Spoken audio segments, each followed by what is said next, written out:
political parties. Any association or body of individual citizens of India calling itself a political party and intending to avail itself of the provisions of this part shall make an application to the Commission for its registration as a political party for the purpose of this act. கட்சியை பதிவு செய்ய வேண்டும் என்றால் இந்த விதியின்படி மனு செய்ய வேண்டும். இந்த விதியின்படி தேர்தல் ஆணையம் எடுக்கிற முடிவு இறுதி. இதில் தேர்தல் ஆணையத்துக்கு விசாரிப்பதற்கு அனைத்து அதிகாரங்களும் உண்டு, 1லிருந்து 8 வரைக்கும். அதிலே 9வது விதி என்ன சொல்லுது? After an association or body has been registered as a political party as aforesaid, any change in its name, மாற்றம், பேர்ல மாற்றம், அலுவலகம் ஹெட் ஆபீஸ் அலுவலக மாற்றம், ஆபீஸ் பெரஸ் கட்சி நிர்வாகிகளின் மாற்றம், விலாசம் address or in any other material matters வேறு ஏதாவது மாற்றங்கள் இருந்தால் shall be communicated to the commission without delay. அவ்வளவுதான். கம்யூனிகேட் தான் பண்ணணும். Near communicate. முன்ன வெப்சைட் இல்லை, கம்ப்யூட்டர் இல்லை, அப்போ லெட்டரில் எழுதுவோம், லெட்டர் எழுதி அனுப்புவோம், அதை வாங்கி வச்சுப்பாங்க. இப்போ கம்ப்யூட்டர் இருந்தாலும் அப்லோட் பண்ணுறாங்க. அவ்வளோதான். மினிஸ்ட்ரியல் ஆக்ட் இது குமஸ்தா வேலை தான். 29A பிரிவு 9 கீழே ஏதாவது சட்டத்திட்டங்கள் மாற்றம் இருந்தால், கட்சியில் ஏதாவது மாற்றங்கள் இருந்தால் அதை உடனடியாக தேர்தல் ஆணையத்துக்கு தெரிவிக்க வேண்டும். தேர்தல் ஆணையம் அதை தன் கணக்கில் எடுத்து பதிவு செய்து கொள்ள வேண்டும் என்ற வெறும் குமஸ்தா வேலை மட்டும்தான், வேற எந்த அதிகாரமும் இல்லை. இன்னொரு விதியும் பற்றி சொல்லியிருக்கேன். பேரா 15 இன்னொரு அதிகாரம், 2வது அதிகாரம் தேர்தல் ஆணையத்துக்கு.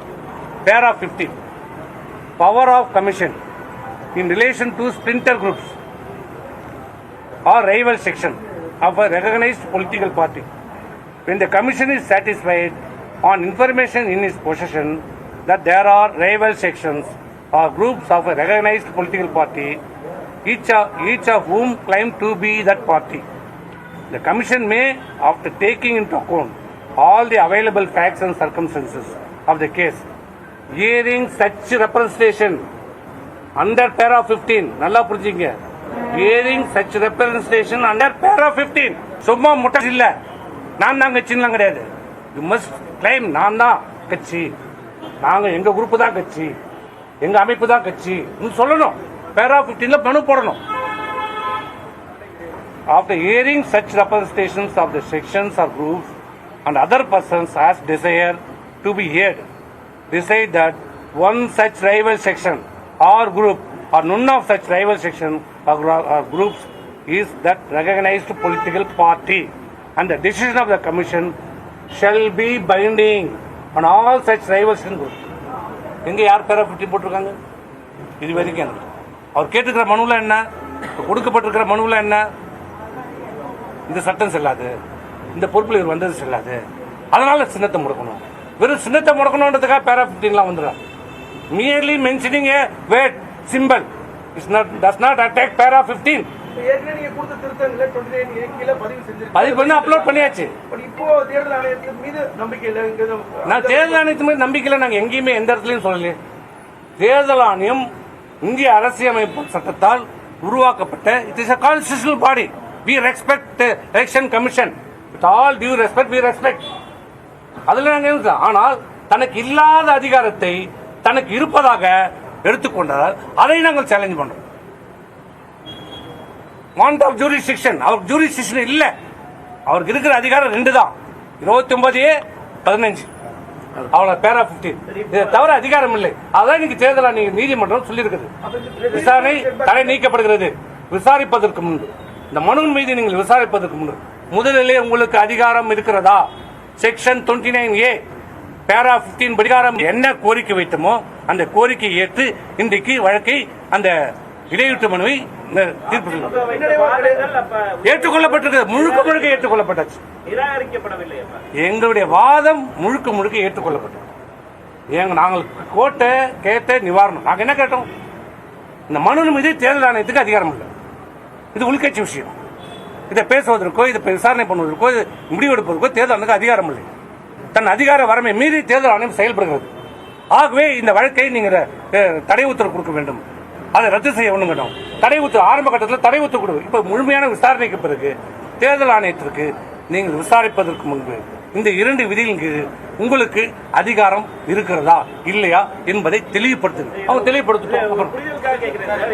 சென்னை உயர்நீதிமன்றத்தை பொறுத்த வரைக்கும் தேர்தல் ஆணையம் தடை இல்லை. சென்னை உயர்நீதிமன்றம் இல்ல, இந்தியாவில் இருக்க உச்ச நீதிமன்றத்திலிருந்து அனைத்து நீதிமன்றங்களும் 12 நீதிமன்றங்களும் சொல்லியிருக்கிறது தேர்தல் இல்லை, தெளிவாக சொல்லப்பட்டிருக்கிறது. தடை இல்லைன்றதை நம்ம எப்படி புரிஞ்சுக்கிறது? தடை இல்லைங்க. முதல்ல ஆரம்ப கட்டத்தில் நாங்கள் கேட்டோம். ஏன்னா அவங்க 30ஆம் தேதி போட்டு கொடுத்துட்டாங்க விசாரணை, 13ஆம் தேதி விசாரணை. விசாரணை ஆரம்பித்த பிறகு தடை உத்தரவு தான் சரிவா. அதில் ஆரம்பத்தில் விசாரணை தடை விட்டோம், தடை வச்சாச்சு. அது விசாரித்தாங்க.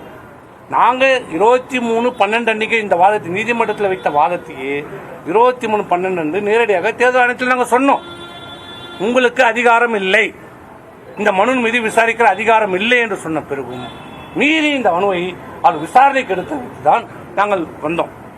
அதில் என்ன நாங்கள் கேட்ட கோரிக்கை, நீதிமன்றத்துக்கு அதிகாரம், தேர்தல் ஆணையத்துக்கு அதிகாரம் இல்லை, அவருடைய அதிகாரம் உண்டா என்பதை தெளிவுபடுத்தப்பட வேண்டும்.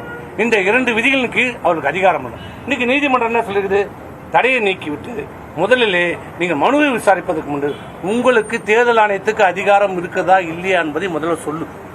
உயர்நீதிமன்றம் இந்த உத்தரவை கொடுத்திருக்கு. மறுபுறம் செங்கோட்டையினுடைய ஆதரவாளர் ஆலோசனை பண்றாங்க ஒரு தகவல் இருக்கு. இதை பேசுங்க.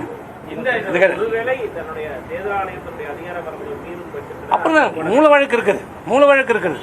தேர்தல் அது மீறுவதற்கு தேர்தல் ஆணையம் அதிகாரத்தை மீறி செயல்படும் வாய்ப்பில்லை. ஏன்னால் தேர்தல் ஆணையம் வாதத்தின் போது அவர்கள் முறையாக தெளிவாக தான் சொன்னார்கள். நான் தவறாக தேர்தல் ஆணையத்தையும் நாங்கள் தவறாக சொல்லவில்லை. அவருடைய வழக்கறிஞர் தனக்கு கொடுக்கப்பட்ட தன் அதிகாரத்துக்கு என்ன வாதாட முடியுமோ, ஏன்னா அவர் தேர்தல் ஆணையர் முடிவை அவர் சொல்ல முடியாது. He cannot say what the election commission decide in the court. But he சொல்லிட்டார் என்னன்னா, உள்கட்சி விசாரணைகளை தலையிடுவதற்கு எங்களுக்கு அதிகாரம் இல்லை என்பதை வாதத்தின் போது தேர்தல் ஆணையத்தினுடைய வழக்கறிஞர் ஒத்துக்கொண்டிருக்கிறார். இந்த அனைத்து இந்திய அண்ணா திராவிட முன்னேற்ற கழகத்தை பொறுத்தவரை மனுதாரர் தேவையில்லாமல் அச்சப்படுகிறார். நாங்கள் எந்த முடிவும் எடுக்கவில்லை, எங்கள் முடிவு அனைத்துமே அந்த மூல வழக்கின் பொறுத்துதான் அமையும் என்றும் சொல்லிட்டாங்க. இன்னொன்று, நீதிமன்ற தேர்தல் ஆணையம் என்ன முடிவு எடுக்கும் நான் எப்படி சொல்ல முடியும்? So it is not in the hands of the advocate. So என்ன பண்ண போறோன்னு அதை மீறி தேர்தல் ஆணையம் தவறாக முடிவெடுத்தால் நாங்கள் நீதிமன்றத்தில் இது எங்களுக்கு நாங்கள் கேட்ட நிவாரணங்களை நீதிமன்றம் தெளிவாக அளித்திருக்கிறது.